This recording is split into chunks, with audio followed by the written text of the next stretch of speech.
This film is a project of the Annenberg Public Policy Center of the University of Pennsylvania, in partnership with the Annenberg Foundation Trust at Sunnylands. Citizenship is every person's highest calling.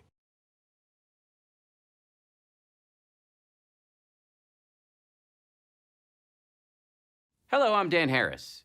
It's almost hard to imagine. We live in a society shaped by the greatest experiment in self-governance of the last 2,000 years, and yet more than half of American teenagers cannot explain how it works. So, to prepare informed and active citizens, we've created a series of films called The Constitution Project.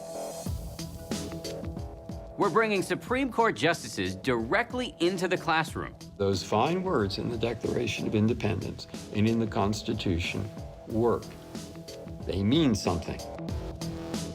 We've interviewed more than 150 of the nation's best and brightest thinkers to explain key concepts of the Constitution in very accessible ways. If you know your rights, you can protect your rights. If you don't know your rights, you can't. The Constitution Project draws on the knowledge of some of America's leading scholars. The founder said, we don't like that, so we're going to separate power. The series features people who have real experience at the top levels of government and public policy. Where you fail in the judicial branch, you still have another avenue available to you.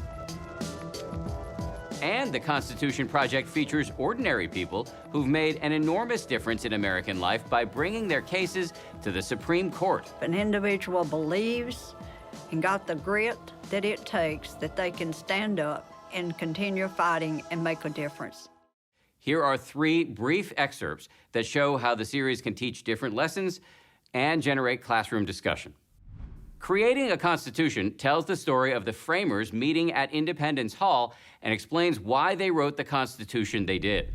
For the record, Ben Franklin thought the Constitution would last, about 10 years. Franklin and some of these men were actually brilliant, but they really didn't know what they were getting themselves into. Point was, they were trying to get out of a long, seemingly endless cycle of conflict. Let's go back for a minute. I'll make this quick. 150 years before the Constitution, we were separate colonies of Britain. We were ruled as the king saw fit. He could throw us in jail, make us pay unfair taxes, take our land. His word was the last word.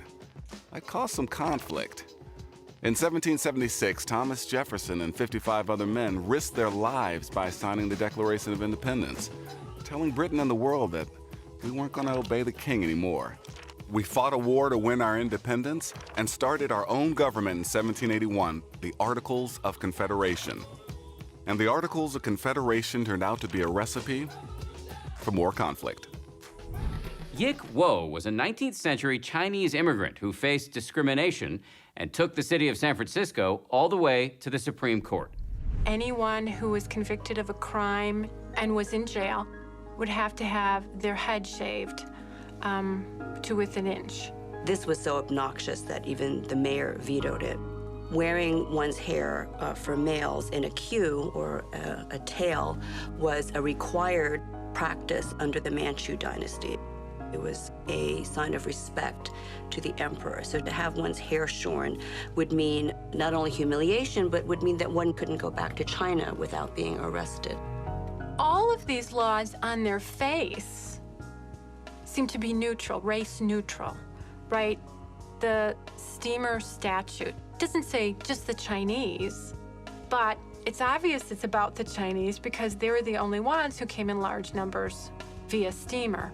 Prisoners had to have haircuts, and this was really directed at the Chinese, which everybody knew. They knew that you knew that they knew this, and yet the law looked fair on its face. And that's really the beginning for an understanding of Yik Wo. And the Constitution Project reaches beyond the political controversy of the Miranda case to explain its constitutional underpinnings. The framers were very aware that the criminal justice system could be the source of all sorts of abuse. It's a setting in which the government is authorized to really take complete control over an individual's life. And giving the government that kind of authority is both necessary to have an ordered, civilized society, but extremely dangerous. And So the idea is to figure out how do you create a system that gives the government the power it needs to have to punish wrongdoers without giving the government the power to be abusive. So the Bill of Rights is loaded with protections throughout the 4th, 5th, 6th, and 8th Amendments that limit what our government can do to people as they go through the criminal justice system.